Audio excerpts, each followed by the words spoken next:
What's going on, people? We are Tottenham TV, back here for another episode of Reacts. Quite a bit to look through today. We're going to be going through some Morgan Gibbs-White stuff. We're going to be looking at Mohammed Kudus' first day at Tottenham, as well as some other stuff. So let's get straight into it. And actually, we have an announcement to bring to you today. A brand new channel is about to be launched, and it's called London Is Ours, with Nikki from West Ham Fan TV, Lee Judges from AFTV, and Nini as well from Blue Lions TV, where we're going to be making this. We're staking the claim that London is most definitely ours. Come on. European trophy in the bag this season. But look, it's going to be an amazing channel. I'm really, really looking forward to it. It's going to be absolutely, we're going to go loggerheads every single week. No one is going to be holding back pretty much every single week. No one is safe. Exactly. No one's going to be charitable in any football discussions. We all hate each other's clubs with an absolute passion, and we thought we got to get this all on camera. So us, West Ham Fan TV, Nini and Lee Judges, all together every single week for the foreseeable future. So absolutely looking forward to this new channel. Go and subscribe. Would really appreciate you go show some early love to the channel. I'll hopefully be launching tomorrow. So go and check it out. London is most definitely ours, and we're going to be fighting that fight every single week for you guys. Exactly. So it should bring some very funny and good viewing, as well as, you know, stressful at times as the season progresses. But that is the new channel that has been launched officially tomorrow night, hopefully. I'll put the link in the links on our homepage, and I'll put the link in the description as well if you want to go and subscribe. So big up to everyone who's showing some early love to the channel. Absolutely. All right, let's get into it. And first and foremost, Tommy Tonks has been replying to some Spurs fans on social media, because there has been a graphic that's been shown from inside of Hotspur Way, and looking like the training schedule, and it's hard to make out what's actually said on there, but definitely one that you can work out is long throw auditions. And Tommy Tonks is coming straight in there and putting his name in the ring, putting his hat in the ring. Is it worth signing him just for the long throws? I think so, mate. Tommy Tonks, his long throws were quite incredible in that Tamworth Spurs game. So get him in, why not? Yeah, for sure. But interesting in terms of these long throws. Obviously, that's not something we will have been known for at all, I think. I can't remember the last time we had a real long throw specialist, but he never really did. He did them sometimes, but he never used it as a tactic, you know what I mean? It was just like maybe a Hail Mary occasionally you'd get, and he was good at them, don't get me wrong, but he was never like, it's not like we would plan for it, I felt, with Gareth Bale. So, interestingly, these are obviously the marginal games that Thomas Frank is known for, these little details. And we're going to maybe start seeing some long throws at Tottenham now. The question is, long throw auditions, who is smashing out that audition? Who is going to convince Thomas Frank they are our long throw taker? That's the big question. Destiny Udogie for sure. I reckon Udogie has a monster throw on him. Some people are saying Van de Ven potentially. Yeah. Are we going to get Van de Ven to go over and take some long throws? Is he going to put him out of position? Why not? Why not? Is it worth it? Yeah, I mean, if they think they can get one up on the opposition, if he's got an unbelievable throw, it's going to put the opposition under pressure and into some dangerous situations. I'm all for it.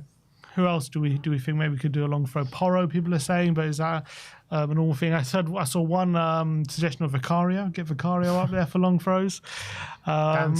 Danso, I reckon he could do a mean long throw. Yeah. I reckon he can absolutely launch it. So it's going to be very interesting. I wonder if they'll have any footage of the auditions. That'll be nice. That'll be brilliant if they post that. But yeah, I wonder. But yeah, the long throw auditions are very interesting. There's a few other things in there. 7-2 box. I'm not sure what that means, but that's some sort of training regime. Back-to-back goal possession, and also halfway line. BT patterns, whatever that is. So a lot of different things, a lot of different training sessions Thomas Frank is implementing at Tottenham, which I'm sure we're going to be making use of come the season starts. But very interesting to see a little insight into some of the training regiments. If you have any idea what any of these mean, please put it in the comment section. I would love to know what exactly these things mean. Exactly. So Thomas, if you're watching, do let us know in the comment section below. Some coaches watch us, maybe they'll let us know. Yeah. Total Spurs have given us a screenshot from a Forest ITK ex-NFFC employee, and he says, new week and Forest priority is to organise the departure of Morgan Gibbs-White. few ways this could pan out. 1, Spurs pay the 60 million in full. 2, Spurs and Forest agree a higher fee structured in a friendlier way. And 3, which he's saying is least likely, that Forest and Morgan Gibbs-White agree a deal, higher release clause with more favourable terms. This option would salvage the PR of both parties, but is a risk for the player. For what it's worth, he won't go on strike, not in his nature at all, despite what socials have you think. Yeah, I mean, that would be a disaster if he agreed a new deal. I mean, that would really probably make the deal dead, I would say, but I doubt that's going to happen. I think he has no interest. It's not in Gibbs-White's interest to sign a new deal, really, because he wants to come to Tottenham. He wants to move. If he signs a new deal, it's only going to make it harder. So it's what I think is between one of the top two things, really, how it pans out. Will Tottenham pay it all up front, which we know we don't necessarily like to do? Will the instalments payment be enough to trigger the release clause? Would Marinakis and Forest accept a £60 million bid if in instalments if they don't have to? Probably not. They'll probably want a bit higher. How much more would we have to go if it is in instalments is another question. I think if it's within reason, maybe 5 million more. Maybe I think it's something we'll be interested in. But if it's something higher than that, I think, do we pay it all in full up front or do we pay it on instalments? The thing is, though, like every release clause is different. We don't know what the stipulations were with this specific release clause, if it was, available to be met in instalments or not. What we did know is that Spurs met the release clause. So if we met the release clause and triggered the release clause, that means we were happy to pay whichever way the release clause was structured. So if that's the case, then why would paying the 60 million in full make a difference if the release clause has already been met? Yeah, I don't really understand either, unless his information isn't so great. I don't know the full details, but we know Marinakis is obviously filing these legal proceedings at the moment. Whether he's going to kind of use that to strong arm Tottenham to pay a higher fee and to cause them enough of a headache and a stink and delay their move enough that we just want this to go away, and maybe that's going to cause to pay a high fee. So I don't really know how it works, but if we've triggered the release clause, there's nothing can do about it, then I don't see why we'd be forced to pay a high fee apart from the legal proceedings. Yeah. So look, again, we'll have to wait and see how this one pans out. But like I said on many occasions, I do fully expect this deal still to go through. But he did turn up to Nottingham Forest trading this morning just before 9 o'clock, as this picture will show you him walking in to the Nottingham Forest headquarters, very suspiciously wearing white and blue, which a lot of Nottingham Forest fans and Spurs fans are reading a lot into. No red inside. No red at all. Are people kind of reading into this, adding 2 and 2 together and getting 100, or is there something more to this? Or is he sending a message? He's saying, look, I'm coming in white and blue. I know this team wears red, and I'm sending a message. I want to go to Tottenham. That's the message I'm saying with my clothes. Who knows? Some people are saying the facial expression that he's making is the facial expression of someone who does want to be there. That's what some people are saying. Obviously, it's a bit of shithousery from Forest, of course, to post this. They posted it on their official social media account, obviously knowing all the news that's been going on. They did post of every other player as well. Yeah, but I think he was the first player they posted, him and Chris Wood. Him and Chris Wood. So I mean, that's not an accident. There's a bit of shithousery from them saying, "Look, he's still our player," kind of thing. But he also him and Chris Wood are their most significant players. And we're seeing as Alanga's gone, you got Hunter the Doy. Look, they didn't have to post him first. They didn't. And they did it to send a bit of a message out, I think, in my opinion. He's still our player. He's coming to our training. That was the first player they sent. I think it's not an accident. Is it an accident, a coincidence he's wearing white and blue on his return to Nottingham Forest? I'd argue not. I reckon he's calculated from Morgan Gibbs-White. A little hint from him. Nothing too significant, but a little hint, wearing white and blue at his first training session back at Nottingham Forest, knowing that this deal to Tottenham is pretty much going to happen, I think. So, look, how much it really matters what clothes he's wearing. Obviously, it doesn't matter really to the deal, but is that a little hint from him saying, I want this Tottenham move, maybe? So what you're saying is Morgan Gibbs-White is fully COYS already? He's fully COYS, absolutely fully COYS. Look, we've had all these conspiracies before. We read into the Thomas Frank thing. People thought we were going crazy when Frank didn't post a welcome message to Kelleher. People are saying, you're reading too much into it. And it turned out maybe there's something more into it. So maybe there's something more into this. And also we read into Daniel Levy not signing off on the Ange sacking. and now we've come led to believe that he's lost a bit of power behind the scenes. So maybe this does have something to it, even though completely 3 isolated situations. So Luca THFC obviously is bringing up the training schedule, which we just spoke about. In the first picture, you see Pape. I think that's Pape Matasar. Yeah, Pape and Basuma. Having a great time inside Hotspur Way. The doggy Snapchat, the one leaking training and scheduling, which is, I don't know what the club will feel about that, but there you have it. That's how we know. CFC MS3 says, good morning. So these are just tweets from various London clubs over the course of the summer. So Chelsea tweeted, Conference League winners. Chelsea tweeted again, champions of the world. Tottenham tweeted, the Europa League champions. Crystal Palace tweeted, Crystal Palace are the FA Cup 2025 champions. And at least Arsenal had a journey to be proud of. Absolutely phenomenal. Do you think they're feeling left out? Definitely feeling left out. 5 years without a trophy now for Arsenal. Clubs that have won trophies in that time: Tottenham, Liverpool, Man City, Chelsea, Palace, Newcastle, Leicester. Are there more? West Ham. Is there another one in there? I don't know. But many clubs now. Newcastle, yeah. Yeah, I mentioned Newcastle. Many clubs now have won trophies since Arsenal have last won one. And we're led to believe, if you listen to their fans, they are serial winners. They never stop winning trophies. Journey to be proud of. What a trophy. What a trophy. A journey to be proud of. Now we're going to move on to Kudus. And this is when Frank met him while he was doing his medical. But I think the thing here is that smile to the camera once he this smile to the camera. He's beaming. He is buzzing. He can't wait. And he got so frazzled he didn't know where the exit was. He lost his way. That's how frazzled he was.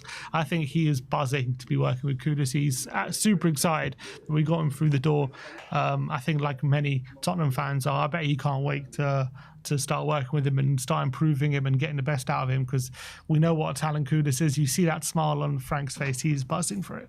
Absolutely. And Frank can't believe where he is right now. State-of-the-art training centre, state-of-the-art stadium, and he's starting to get state-of-the-art transfers coming through the door as well. So Frank is on cloud 9. You can see that by his reaction. And Kudus seems to be on cloud 9 as well, to be fair. Absolutely. Which we'll see later. Hotspur reports Biss is just full of vibes. So here we go, Bissouma leading the vibes in the dressing room once again. He's always brings the vibes, Bissouma. That's one thing that's guaranteed. And here Pedro Porro with his new look hair, with the blonde hair, and there's Pape Matasar in the background dancing around as well. So the vibes are absolutely immaculate at Hotspur Way right now. European champion vibes. 100%. That's what it's all about. And who's that just sitting in the background? Is that Austin? Austin, I think it's Austin. Yeah, he's Austin. like, can these guys just stop? Who's going to bring the vibes once Bissouma leaves? That's the question. Hotspur report showing us a clip from the Kudus medical. And this is going to boil some more West Ham piss. Not only did he say Spurs are the only club that I wanted, literally in the opening kind of video that Spurs announced him with, but now they're trying to test his heart, and Kudus goes, yeah, you'll find Spurs in there. He bleeds blue and white. He hasn't even made an appearance. Kudus is such a shithousery merchant, man. He is just doing anything and everything that he can to piss every single West Ham fan off. But not only that, but he's doing everything he can is to get into the good books of the Spurs fans as well. You reckon he had Tottenham in his mind ever since he signed for West Ham? Yeah, 100%. Always a stepping stone for Spurs. He is just boiling piss 24/7 right now, Mohammed Kudus, and I'm here for it. The guy has blue and white blood in his veins, and the doctor even said he could hear the cockerel. Unbelievable. The cockerel is crowing straight from his heart. This next one is someone met Morgan Gibbs-White and looked like in a pub in Nottingham. Looked like he was getting the drinks in, Gibbs-White. I think this is in Nottingham, yeah. Apparently he was pictured in an Nando's in Nottingham. You stay with the rats. They asked him, are you staying? Are you staying? He said he hasn't heard a thing. He refused to say anything. He looked a bit sheepish as well, I'd say, Gibbs-White. Got a smile on his face. Didn't want to say anything. Read into that what you will. Yeah, exactly. Read into that what you will. Exactly. And we're going to finish off talking about Damola Ajayi. We brought you on a Reacts a week or so ago. First pre-season, first goal. Well, now second pre-season, scored 2 goals. So 3 goals in his first 2 games for Doncaster. So let's go and have a look at the 2 goals. What a start to life for Ajayi. So let's see the first one. I think, well, we're in the way of this one. Ball comes in. Great play in the box. Bang into the bottom corner. It's a lovely finish. Far corner from a tight angle as well. Great control there. Takes on the outside. Really lovely finish into the corner. Very impressive from Ajayi. I know it's not the best opponent. They're playing Stamford or something, but really lovely finish into the corner. Difficult one as well. And the second one's even more impressive. The second one is class. Look at this second one. Absolute beauty from Damola Ajayi here. Picks up the ball, right-hand side of the box. Checks in. Not the best touch here. Gets away with it. Further back. But look at this finish now. Boom! Very little backlift on that as well. Class. Very little backlift on his left foot. Curler into finding the corner. Keeper no chance. The guy is on fire and he's starting in confident mood. Let's hope it sets him up for a really good season. But yeah, very excited for Ajayi. Great goal. And I'm sure the Doncaster fans are going to get very excited about that as well. Absolutely. All right, let's just go to the next couple of tweets, then we'll finish. This first one from Lee McQueen. So we tweeted out about the whole Paul O'Keefe updates on Levy and the back end of Spurs. Lee McQueen just giving us a little wink after the what he was saying after the Europa League final. So maybe he was absolutely spot on that situation. Well, he's been banging that drum as well about Levy. I know Levy being ousted, he was kind of adamant on, but obviously I've got no confirmation about that. But look, he's a lot of people giving a bit of flack after that kind of didn't happen, but is there signs of it happening now? Lee McQueen, my GOAT, man. My GOAT, Lee McQueen. And last but not least, look who has returned to Hotspur Way at the back end of last week. The captain, the legend, the leader. He is back. Oh, you champion, you, Sonny. Oh, fantastic. You absolute champion. They posted on their social media, but we haven't seen any videos, have we? It's coming. Of him. So I'm looking for, I want to see Sonny with the new signings, with his teammates. We have to obviously decide what's happening in his future. We know he's going to go on the tour because he has to go on the tour. The latest we have on him is it looks like he's staying. Don't think anything's finalised yet. Hopefully he's having that conversation with Frank when he comes, on this day he came back. And let's see what happens. But excited to see Sonny back at Hotspur Way. Captain, trophy-winning captain, European trophy-winning captain as well. So it's definitely, I'm sure everyone's excited for his return. All right, so that is us reacting to the latest what is going on social media. Thank you, everyone, for joining us today. Like, subscribe, and comment. And as always, come on, you Spurs.